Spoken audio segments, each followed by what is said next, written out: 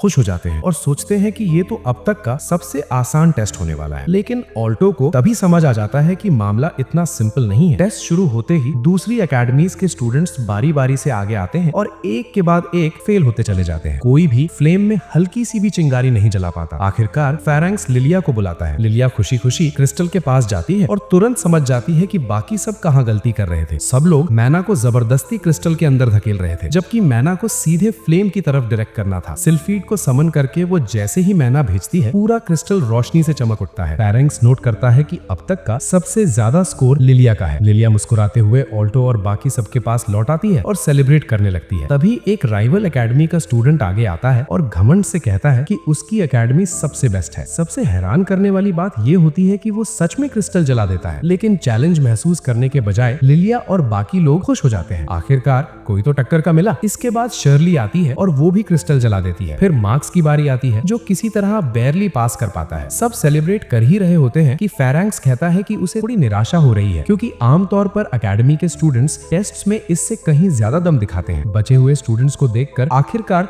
वो ऑल्टो को बुलाता है। ऑल्टो वर्मेल के साथ क्रिस्टल की तरफ बढ़ता है। ये देखकर बाकी स्टूडेंट्स उसका मजाक उड़ाने लगते हैं कि वो टेस्ट में अपनी मम्मी को साथ ले आया है। असिस्टेंट भी बोलती है कि टेस्ट में हेल्प लेना गलत है, लेकिन फेरेंक्स उसे रोक देता है क्योंकि एकेडमी से उसे पहले ही एक स्पेशल नोट मिल चुका होता है, जिसमें वर्मेल के बारे में सब समझाया गया था। ऑल्टो क्रिस्टल के पास जाकर उसे ध्यान से देखता है और समझ जाता है कि ये एक मैजिक कंट्रैप्शन है जो मैना के फ्लो को उस जगह से मोड़ देता है जहां से मैना डाला जाएगा। वो पीछे जाकर एक परफेक्ट स्पॉट ढूंढता है और फेरेंक्स से पूछता है कि क्या वो पीछे से मैना डाल सकता है। फेरेंक्स हामी भर देता है और अंदर ही अंदर हैरान हो जाता है, क्योंकि ऑल्टो ही इकलौता स्टूडेंट होता है जो समझ पाया कि ये टेस्ट सिर्फ मैना नहीं बल्कि मैना कंट्रोल और मैजिक परसेप्शन दोनों का कॉम्बो है। लेकिन जैसे ही ऑल्टो मैना डालने वाला होता है, वर्मेल उसे रोक देती है और कहती है ये स्पॉट गलत है। ऑल्टो फिर क्रिस्टल के सबसे मुश्किल हिस्से के पास जाता है और उसे याद आता है कि उसने खुद से वादा किया था कि वो दुनिया का सबसे ताकतवर मेज बनेगा। फेरेंक्स इस फैसले से चौंक जाता है, लेकिन अगले ही पल ऑल्टो क्रिस्टल को एक्टिवेट कर देता है और फ्लेम का रंग बदल जाता है। सब लोग हैरानी से देखते रह जाते हैं। वर्मेल उसे कहती है कि और जोर लगाओ और सबको अपनी असली ताकत दिखा दो। ऑल्टो पूरा दम लगा देता है और क्रिस्टल सीधे चकनाचूर हो जाता है। वो तुरंत फेरेंक्स से माफी मांगता है और पूछता है कि क्या वो फेल हो गया, लेकिन फेरेंक्स मुस्कुराकर कहता है कि उसने शानदार तरीके से पास किया है। वो ऑल्टो को चेतावनी भी देता है कि ज्यादा घमंड ना करे, क्योंकि अभी रिटन एग्जाम बाकी है। ऑल्टो के जाने के बाद फेरेंक्स मन ही मन सोचता है कि जो ऑल्टो ने अभी किया वो तो एक प्लैटिनम मेज के लिए भी आसान नहीं होता। थोड़ी देर बाद ऑल्टो और लड़कियां लंच के लिए बैठने की जगह ढूंढ लेते हैं। खाना खाते हुए लिलिया पूछती है कि क्या उन्हें किसी ऐसे इंसान के बारे में पता है जिसने रिटन टेस्ट पूरी तरह परफेक्ट किया हो। शर्ली बताती है कि इतिहास में सिर्फ एक ही इंसान ऐसा कर पाया है। ये सुनकर ऑल्टो थोड़ा सीरियस हो जाता है, लेकिन वर्मेल उसे समझाती है कि छोटी छोटी बातों का इतना स्ट्रेस मत लो, वो बिना किसी दिक्कत के एग्जाम पास कर ही लेगा। लिलिया भी बोलती है कि बस अपना बेस्ट देने पर ध्यान दो। इसके बाद सब लोग एग्जाम की तैयारी के लिए अंदर जाने लगते हैं, लेकिन वर्मेल ऑल्टो को अपने पसंदीदा कोने में ले जाती है ताकि वो ऑल्टो की कटाना का स्वाद चख सके। ऑल्टो उसे रोकते हुए कहता है कि उसे एग्जाम के लिए मैना की जरूरत नहीं है। वर्मेल हंसते हुए बोलती है कि इतना नाटक मत कर, जैसे तुझे ये सब चाहिए ही नहीं। इतना सुनते ही ऑल्टो एक्टिंग छोड़ देता है और फिर से उसे किस करने लगता है। उसके बाद वो जल्दी जल्दी एग्जाम हॉल की तरफ भागता है और रास्ते में उस पहले वाले चिड़चिड़े राइवल स्टूडेंट के पास से गुजरता है। वो राइवल स्टूडेंट गुस्से में मेंस रूम की तरफ जाता है और ऑल्टो और लड़कियों को गालियां देने लगता है। तभी उसके पीछे अचानक आई आकर खड़ा हो जाता है। वो डर कर वहां से निकलने की कोशिश करता है, लेकिन अगले ही पल आई के एक पलक झपकने वाले हमले से उसका खून बहने लगता है। वो वहीं बेहोश होकर गिर जाता है। आई उसका कार्ड उठा लेता है ताकि एग्जाम हॉल में एंट्री मिल सके। उधर जेसिका और एलिमा हल्का सा स्पारिंग खत्म करके वॉशरूम की तरफ जाती हैं खुद को साफ करने के लिए। वहीं जेसिका एलेना से कहती है कि बचपन से ही उसे डीमन से डर लगता है और वो पूछती है कि क्या सच में वर्मेल पर भरोसा करना सही फैसला है। एलेना जवाब देती है कि हमारे पास इस मिरेकल पर भरोसा करने के अलावा और कोई रास्ता नहीं है। जेसिका पूछती है कि ऑल्टो आखिर किसी डीमन का दिल एक्सेप्ट कैसे कर सकता है। एलेना शांति से कहती है क्योंकि वो उससे प्यार करता है। उसी वक्त ऑल्टो एग्जाम वेन्यू पहुंच चुका होता है। वो वर्मेल से कहता है कि वो थोड़ी देर के लिए कहीं और चली जाए और वो अपनी सीट पर जाकर बैठ जाता है। वो सोचता है कि बगल वाली सीट वाला अब तक आया क्यों नहीं। अगले ही पल आई अंदर आता है और उसके बगल में बैठते हुए हल्के से हाई बोलता है। एग्जाम शुरू होते ही वर्मेल बाहर बेंच पर बैठ जाती है और दो स्टूडेंट्स की बातें सुनती है जो कह रहे होते हैं कि रिटन एग्जाम अक्सर प्रैक्टिकल से काफी ज्यादा मुश्किल होता है। पहले तो वो थोड़ी घबरा जाती है, लेकिन फिर याद आता है कि ऑल्टो ने कितनी रातें जाग जाग कर तैयारी की है। वो सोचती है कि ऑल्टो खुद पर इतना जोर क्यों डालता है। फिर उसे ऑल्टो का वो वादा याद आता है कि वो हमेशा उसकी रक्षा करेगा। ये सोचकर उसके चेहरे पर हल्की सी लाली आ जाती है और उसे समझ आता है कि वो सब कुछ उसी को सेफ रखने के लिए कर रहा है। एग्जाम हॉल में ऑल्टो सारे क्वेश्चंस पढ़ चुका होता है और उसे पूरा भरोसा हो जाता है कि उसे कोई दिक्कत नहीं होगी। लेकिन लिखना शुरू करने से पहले वो बगल में देखता है और हैरान रह जाता है। आई गहरी नींद में सो रहा होता है। ऑल्टो सोचता है कि ये अजीब कपड़े पहनने वाला साइको शायद सस्ते नशे करके आया है। वो अपने आंसर्स लिखना शुरू कर देता है। काफी टाइम बाद वो टाइम देखने के लिए घड़ी उठाता है और देखता है कि आई आखिरकार जाग गया है। ऑल्टो सोचता है कि ये आया ही क्यों, अब तो आंसर्स लिखने का कोई चांस नहीं बचा। लेकिन अचानक आई का दिमाग फुल ओवरड्राइव में चला जाता है और वो बिजली की रफ्तार से सारे आंसर्स